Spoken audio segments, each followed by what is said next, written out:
Imagine the most powerful and advanced military that you could find in 500 AD, the Eastern Roman Empire, got into a time machine and went 500 years into the future and faced off against the most advanced military that they could find in 1000 AD, the Byzantine Empire. Who wins? We don't know. Even though there was a 500-year difference between these armies, not one of them is a clear victor. Let's do it again. But instead, we're going to go 500 years further into the future. The Ming Dynasty was the most powerful and advanced military of 1500. What would happen if the Ming Dynasty got into a time machine and went 500 years into the future and faced off against the most advanced military that they could find? It'd be a little bit of a different story. Why? Well, if you were from 1500 AD and you took a time machine to 2000 AD, forget just military, everything would be unconscionably different. Trains, communication devices, airplanes, the internet. You wouldn't be able to imagine the world that you would see in 2000 AD. That's called exponential rate of change. In this talk, I'm going to be discussing how exponential rate of change will affect our future. And I hope to show you that unless we make a significant and fundamental change in our behavior now, we will not be able to navigate that future successfully. My favorite example of exponential rate of change was done by Ray Kurzweil, who's the director of engineering at Google, and he did this in 2001. He took a chessboard, and on the first square of the chessboard, you put down just 1 grain of rice. Every subsequent day, you double the grains of rice. This is what happens on the first line of the chessboard. Nothing significant. And then, by the time we hit the first half of the chessboard, this is what happens. Numbers start doubling, getting pretty big. We have 2 billion grains of rice. And then it gets crazy. In the second half of the chessboard, we go from 4 billion to 18 quintillion grains of rice. It's hard for us to think about that number, so I want to visualize it for you. If you were to weigh 18 quintillion grains of rice, it would weigh far more than all of Manhattan combined. All the people, all the buildings, all the water, all the food, all of Manhattan combined. Here are the fundamentals of the chessboard. We start on square one with just 1 grain of rice, and by the end of the first half of the chessboard, we're at 2 billion grains of rice. Then it only takes 1 more square to get 2 billion more grains of rice onto the chessboard, and then of course we're at 18 quintillion grains of rice, a number that we can't even imagine. What does this mean for us, though? Well, we're here. We are at the beginning of the second half of our chessboard. Only our chessboard is not measured in grains of rice, it's measured in rate of change and in time. And my incredibly unscientific documentation shows that the first 3 examples I gave from 500 AD, 1000 AD, and 1500 AD, while different, still exist on the first half of this chessboard. Naturally, we think, okay, what does the rest of the first half of our chessboard look like? What is the 18 quintillion grain of rice equivalent at the end of the second half of this chessboard? I don't know. Here's what I do know, though. Problems during the second half of our chessboard will arise more quickly than they've ever arisen before because the rate of change is more quick than it has ever been before. Due to that fact, we will need to solve those problems faster. Are we good at this in society? Up to this point, have we solved problems fast? Let's see. Here are a couple examples. Early American history, the Articles of Confederation proved to not work so well. We had to create the Constitution. The United States did so remarkably quickly. It took 2 constitutional conventions to create the most enduring democratic document in civilization's history. 1854, cholera outbreak in London. It's killing people. An incredible map maker named John Snow figures out the location of the outbreak and addresses it in remarkable speed. He reacts to the problem very, very quickly. Whether you like it or not, or whether it's good or bad, World War II, America wanted to create a weapon. In a very, very short amount of time, through the Manhattan Project, created the deadliest weapon in human history. During the Cold War, America got to the moon pretty damn quick. In the 80s, as a society, we realized that we had an existential threat on our hands. There was a hole in the ozone layer. But in 2 years, through the Montreal Protocol, society came together very quickly and addressed this, and now that hole is patched. And then I would argue, more recently, the international community responded to the Ebola crisis quite quickly. These are all examples of society coming together to react to a problem. Here's the issue. I just showed you damage control. Why? We responded to all of these threats because it's in our human nature that once there is a problem that is manifested live in the present, we can come together and address it quite quickly. Total annihilation has a way of sharpening our minds. We can't keep doing this, though. We've gotten to this point Darwinistically because the rate of change has been slow enough that we can just react. But unless we become a proactive society now, not just a reactive society, during the second half of our chessboard, unless we start solving problems before they affect our day-to-day lives, we're not going to navigate the second half of the chessboard quickly enough. Are we starting to navigate the second half of the chessboard proactively now? Sort of. Here are a couple examples.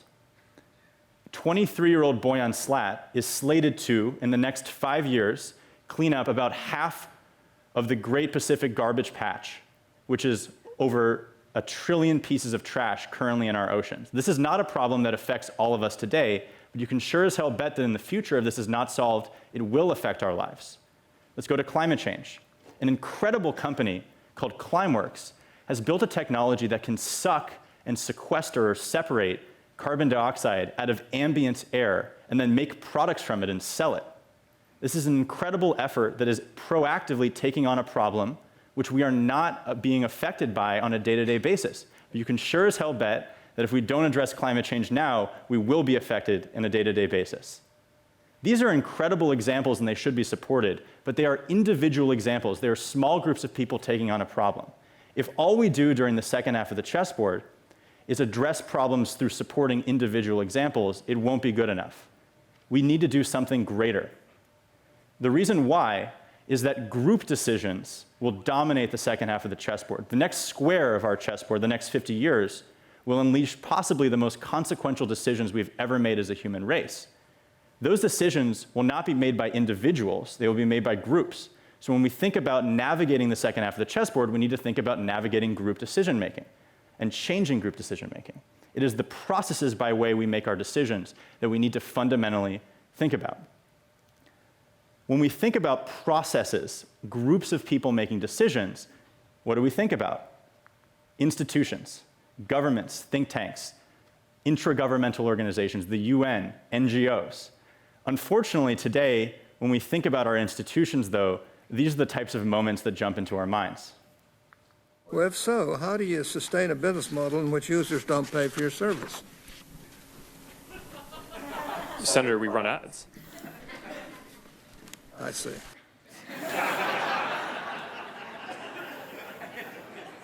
It's funny, but it's a little depressing.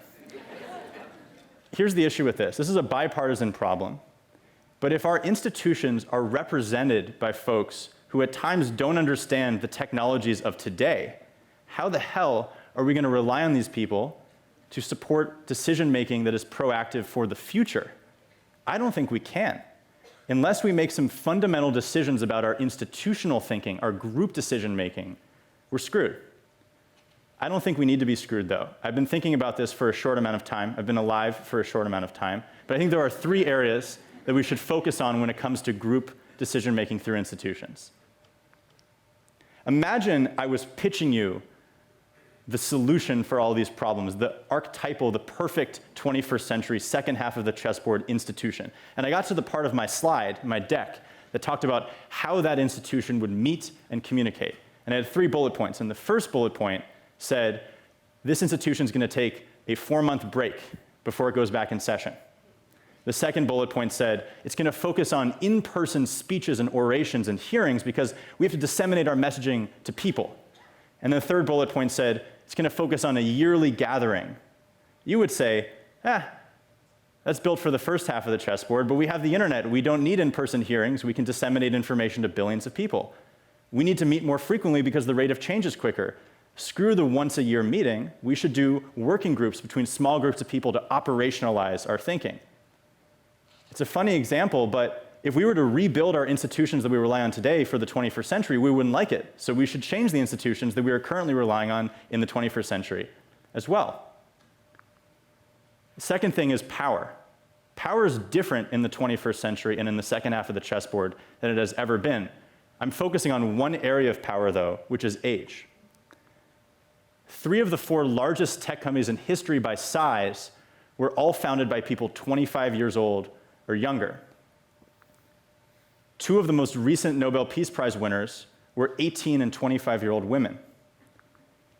Even our celebrities are becoming far more powerful for our age. Taylor Swift, through one Instagram, is able to change an entire senatorial race. People like Chance the Rapper have larger platforms through social media than most prime ministers. And Congress thought it was important enough to haul Mark Zuckerberg, a young guy, to create an entire day to focus on this business. But everybody on this slide at this age, a lot of them couldn't actually make it into our institutions today. They couldn't become members because there are barriers to entry by age. These are the people that are endemic to the second half of the chessboard. They've created the thinking, the technologies, the social movements that are dominating our society today, yet they aren't encouraged to be parts of our institutions that make the decisions of the day and the decisions of the future. This needs to change at a fundamental level. The third area is intellectual diversity. If we don't have intellectual diversity to solve our problems, we're going to have a problem. There are 535 congresspeople in the United States. One of them is a PhD in science. Our biggest problems of today and tomorrow are going to be dominated by complex scientific issues.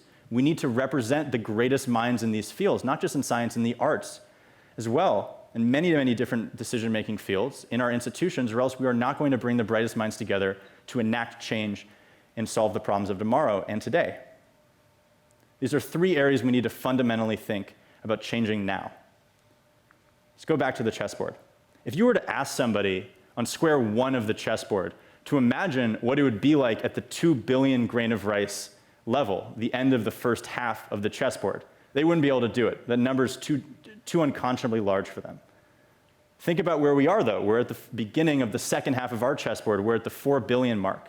We shouldn't be spending our time forecasting to think what the end of our chessboard is going to look like. That 18 quintillion number is too exponentially large. It's a sink of our resources. Instead, we can do something simple now. We can go against our own human nature, and we can start defining the second half of the chessboard, not as the reactive half, but as the proactive half. Thank you.